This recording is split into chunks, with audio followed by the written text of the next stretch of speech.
একটা খুবই দুঃখজনক ঘটনা ঘটেছে এবং প্রথম দিন থেকেই আমি একই কথা বলে এসেছি যে নিরপেক্ষ তদন্ত হোক এবং তার সাথে আমরা সম্পূর্ণ সহযোগিতা করব। বর্তমানে ঊর্ধ্বতন কর্তৃপক্ষের আদেশ অনুসারে আমরা এই মুহূর্তে হসপিটালের সমস্ত অ্যাক্টিভিটি ওপিডি আইপিডি স্থগিত রাখলাম এবং পরবর্তী অর্ডারের জন্য অপেক্ষা করছি।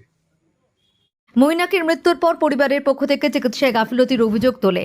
ঘটনাকে কেন্দ্র করে হাসপাতালে উত্তেজনা ছড়ায় এবং ভাঙচুরের ঘটনা ঘটে বলে অভিযোগ। এরপর বিষয়টি প্রশাসনের নজরে আসে এবং বীরভূম জেলার মুখ্য স্বাস্থ্য আধিকারিক হাসপাতাল কর্তৃপক্ষকে একটি নির্দেশিকা জারি করেন। জেলা স্বাস্থ্য দপ্তরের নির্দেশে বলা হয়েছে, প্রাথমিক তদন্তে হাসপাতালে কার্যপ্রণালীতে একাধিক দৃশ্যমান অনিয়মের ইঙ্গিত পাওয়া গিয়েছে। সেই কারণে তদন্ত শেষ না হওয়া পর্যন্ত এবং পরবর্তী নির্দেশ না আসা পর্যন্ত হাসপাতালের সমস্ত পরিষেবা অবিলম্বে বন্ধ রাখতে হবে।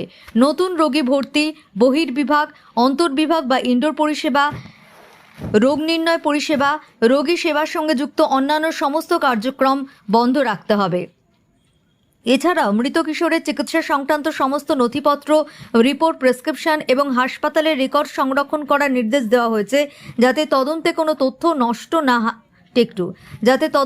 তথ্য নষ্ট বা হারিয়ে না যায়। এই মুহূর্তে প্রশাসনের বক্তব্য, তদন্ত শেষ হওয়ার আগে চিকিৎসায় গাফিলতি বা অন্য কোনো অনিয়মের বিষয়ে চূড়ান্ত সিদ্ধান্তে পৌঁছানো যাবে না। তদন্তকারী দল হাসপাতালের নথি, চিকিৎসা পদ্ধতি এবং কর্তব্যরত চিকিৎসক ও কর্মীদের ভূমিকা খতিয়ে দেখছে। তদন্তের রিপোর্টের ভিত্তিতেই পরবর্তী পদক্ষেপ নেওয়া হবে। একটা খুবই দুঃখজনক ঘটনা ঘটেছে এবং প্রথম দিন থেকেই আমি একই কথা বলে এসেছি যে নিরপেক্ষ তদন্ত হোক এবং তার সাথে আমরা সম্পূর্ণ সহযোগিতা করব। বর্তমানে ঊর্ধ্বতন কর্তৃপক্ষের আদেশ অনুসারে আমরা এই মুহূর্তে হসপিটালের সমস্ত অ্যাক্টিভিটি ওপিডি আইপিডি স্থগিত রাখলাম এবং পরবর্তী অর্ডারের জন্য অপেক্ষা করছি।